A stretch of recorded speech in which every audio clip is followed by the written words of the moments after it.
Section 8, stopping. We're going to deal with stopping. It might not seem like a big issue in a driving test, but stopping's got to be smooth and progressive. As you approach an intersection, start braking early and down changing through the gears while you're consistently braking.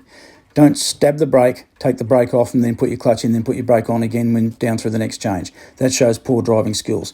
You must progressively brake at the same time be down changing. Your left foot's not allowed to know what your right foot's doing. That's really important. That's in a manual car.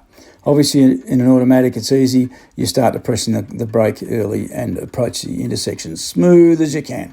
And when you're driving buses and trucks, you can do it so gracefully they don't even know you've stopped. Second point that they've got written here, stops too far from the given mark. That's critical. You're going to get done for that if you drive over your stop line at a stop sign or at a solid white line at a set of lights or whatever. You don't go past the stop line. That solid white line's there for a reason.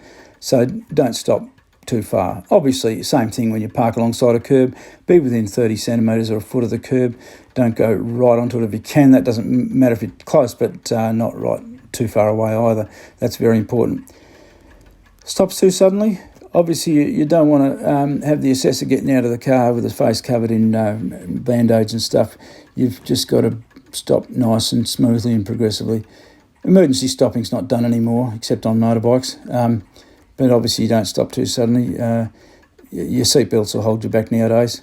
Back in the old days, you'd have two holes in the windscreen instead, but that's different now. There's a ride-down effect and everything built into cars.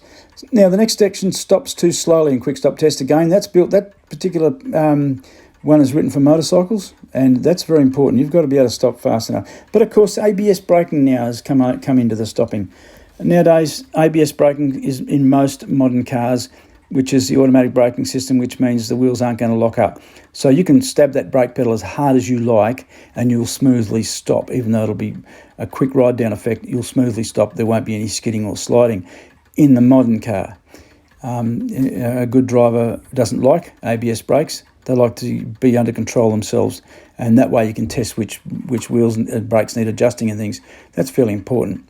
Obviously, stalling engine in stopping literally means you've got it in gear and you forgot to put the clutch in when you stab the brakes too hard.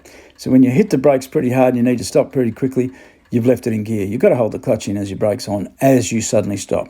But of course, also it means chugging up to an intersection, forgetting to down change. You've got to down change through the gears. If you forget down change, the engine's going to chug and it's going to stall.